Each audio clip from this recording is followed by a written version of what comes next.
Zee 24 तास एक पाऊल पुढे। पीएमपीएल 1000 नव्या बसेस खरेदी करत आहे। मात्र त्यासाठी सीएनजी ऐवजी डिझेल बसेसचा प्रस्ताव ठेवण्यात आलाय। या व्यवहारात पुणेकरांचं तब्बल 800 कोटींचं नुकसान होणार आहे। शिवाय या व्यवहारात अनेक घोळ आहेत। पुण्यात पीएमपीएलच्या ताफ्यात सध्या 1800 बसेस आहेत। त्यापैकी 500 बसेस नेहमीच नादुरुस्त असतात। पुण्याची गरज भागवण्यासाठी रोज किमान 2000 बसेस रस्त्यावर धावणं आवश्यक आहे। अशा परिस्थितीत 1000 नव्या बसेस घेण्याचा निर्णय झालाय। मात्र या बस खरेदीच्या निमित्तानं काही प्रश्न उपस्थित झाले आहेत। शहरामध्ये प्रदूषण कमी करणारी वाहनं असावीत असे शासनाचे निर्देश असताना सीएनजी ऐवजी डिझेल बसेसचा आग्रह का? अशोक लेलँड कंपनीनं या आधीची ऑर्डर वेळेत पूर्ण केली नसल्यानं या कंपनीला ब्लॅक लिस्टेड करण्यात आलंय। असं असताना पुन्हा अशोक लेलँडकडून बसेस खरेदी कशासाठी? या व्यवहारासाठी एक रकमी पैसे न देता प्रति किलोमीटर 12.5 रुपये 7 वर्षासाठी द्यावे लागणार आहेत।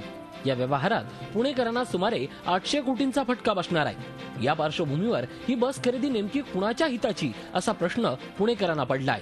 सरकारी नियमाप्रमाणे टेंडर विंडर करून सगळ्यांना मागून सगळ्यात उत्तम जे प्रपोजल असेल नागरिकांच्या हिताचं पीएमपीच्या हिताचं त्याचाच फक्त उपयोग केला पाहिजे। अदरवाईज यामुळे पीएमपी आधीच डबघाईला आलेली ती पूर्ण रसातळाला जाईल। कदाचित त्यांचा तोच हेतू असेल असा मॅन्डेट असण्याची शक्यता असं प्रवाशांना नागरिकांना वाटतंय, तर त्याला आम्ही कडाडून विरोध करणार आहोत। या बस खरेदी संदर्भात प्रशासनाची भूमिकाही स्पष्ट नाहीये।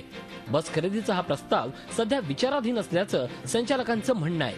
अशा स्वरूपाचा प्रस्ताव संचालक मंडळासमोर आलाय आणि याच्या नुकतीच आता त्याची बैठक पीएमपीएल संचालक मंडळाची जी होणार आहे, या बैठकीमध्ये या प्रस्तावावर चर्चा होऊन चांगला प्रस्ताव मसुदा तयार करून या शहराला 1000 बसेस कशा मिळतील यासाठी आम्ही सर्वजण आग्रही आहोत। ढिसाळ व्यवस्थापन, दूरदृष्टीचा अभाव आणि गैरव्यवहारामुळे पीएमपीएल नेहमीच वादाच्या भोवऱ्यात राहिली आहे। नागरिकांच्या सोयीचा ठरण्याऐवजी आता पुन्हा पीएमपीएल पुणेकरांच्या नुकसानीचाच घाट घालतेय। अरुण मेहत्रे, झी मीडिया, पुणे। झी 24 तास एक पाऊल पुढे।